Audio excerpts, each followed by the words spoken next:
Hello friends, welcome again to Queen's Kitchen. Today's recipe is very different today. I'm going to make a couple of things from taro, which is taro fritters and taro chaat, and it's really yummy and delicious.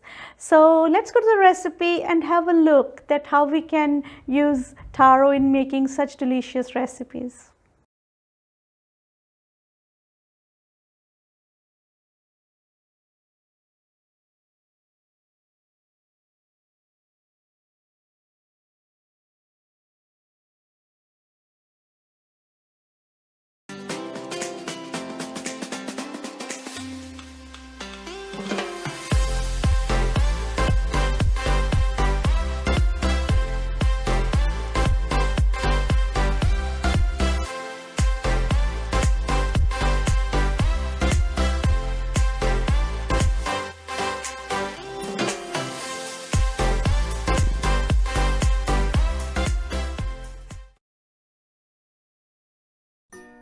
Hi, I'll just make a couple of things from taro today, which is taro chaat and taro fritters. For that I have taken four taros, which I'm going to boil in pressure cooker, but you can also boil just on an open fire as well.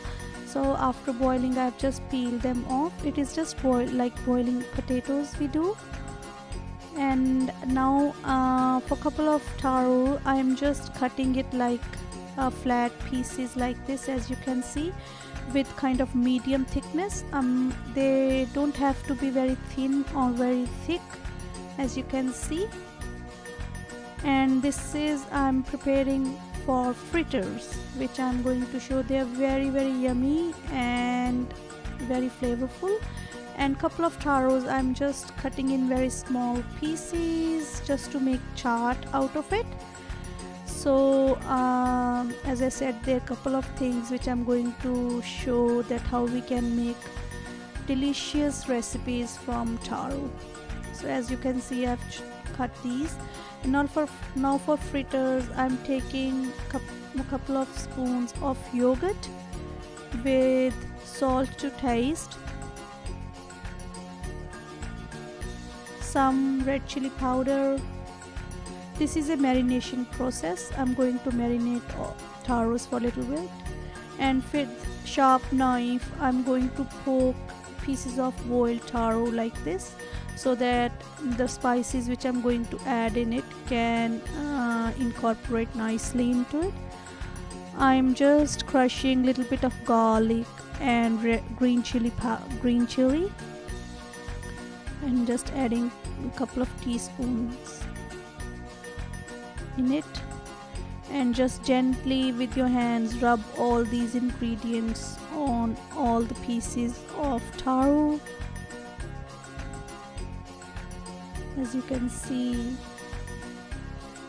And as you can see, now it's been done, and now we'll just leave it for marination for half an hour. In the meantime, we'll prepare for chaat. For that I have taken some oil in a pan, with which we'll add some crushed garlic and green chili, with some carom seeds. And now we will saute these two together.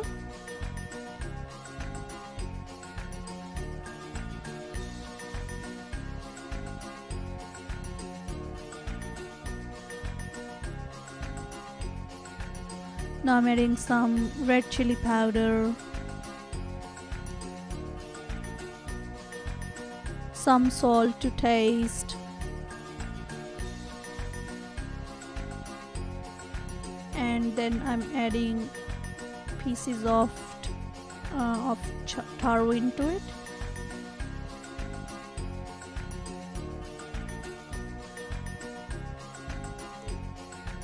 And we'll take that coated taro in a bowl, and now we will start preparing and adding stuff for making chaat.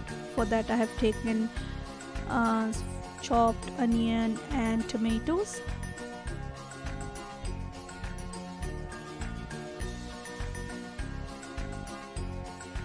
followed by some green chilies chopped green chilies. You can also add some coriander, green coriander, and I'm adding some tamarind pulp,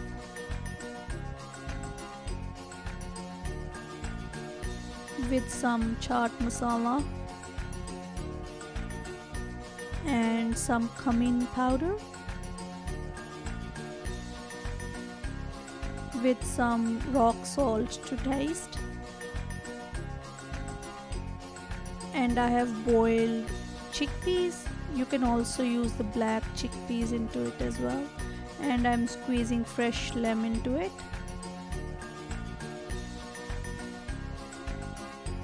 And then we will just mix them gently, and you can see it's really a mouth-watering version of taro chaat. You have to try this at home and see how you go. You're gonna love this. Very refreshing at the same time. I'm also adding a little bit of fruits into it, which I'm using banana, but you can also use grapes. You can also use some apples, pears. It's all depend upon you. So as I said, I'm adding some bananas, which I'm going to chop little bit pieces, and I'm adding into it. And also you can also use boiled potatoes as well, which gives really good flavor to the chaat as well. And we will just give it a very gentle mix. We don't want our bananas to get squished or mushy. Now our chaat is almost ready, and we'll serve it after half an hour. And in the meantime, we'll just heat up mustard oil for making our fritters. In marinated fritter pieces, I'm adding some chickpea flour. We don't have to add too much of it, just a couple of tablespoons will be enough.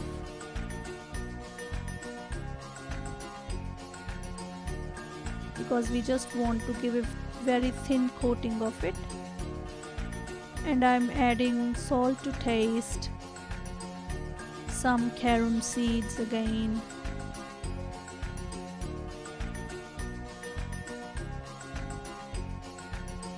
and I'm adding dry fenugreek leaves,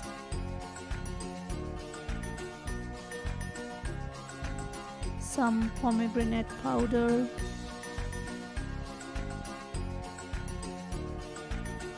and also adding some garlic and green chillies.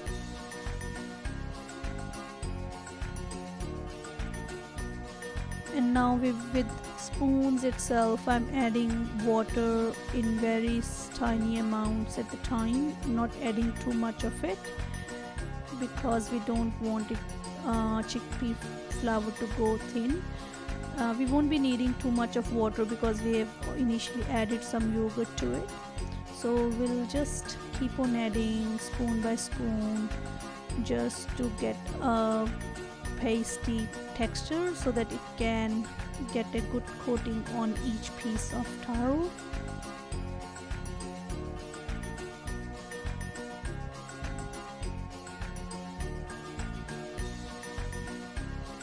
Now I'm happy with my coating, with my texture of chickpea, but I need to change the color of it. For that I am using red food color to enhance its color, which I think it's one of important element to give a very nice color to this recipe, which I normally use all the time.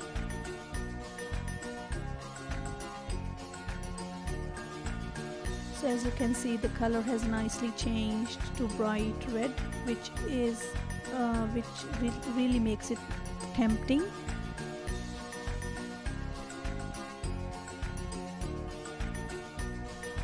Now we will start frying them in a mustard oil. The oil is medium hot, and as you can see, I'm adding pieces of taro into it with coated chickpeas, and as you know, they are marinated and they would be very flavorful once they cooked properly.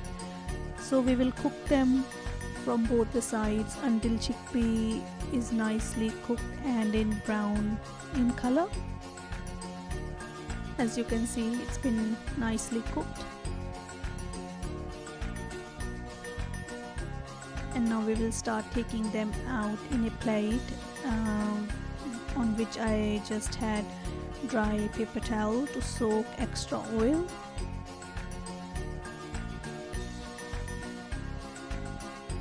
So the extra oil get absorbed with this, and now with help of fork I'm going to poke each piece of fried taro so that when we fry it next time it gets crispy in texture. In the meantime, the temperature of oil is on high temperature now, so we won't be frying it for a long time because it's nearly cooked. So this step is just to give that extra crispiness to our fritters, and within a minute or so they are all nicely done and I'm happy with them, and I'm going to take them out in another plate, and we will just sprinkle some chaat masala on top of it, and make sure you sprinkle it when they are hot so that it get absorbed easily into the fritters. Now see, our taro chaat as well as our fritters which we just made are done, and they are ready to be served with chutneys and onion. Please try these recipes of taro at home, and I'm sure you're gonna love it because they're very unique recipes and very authentic in flavor.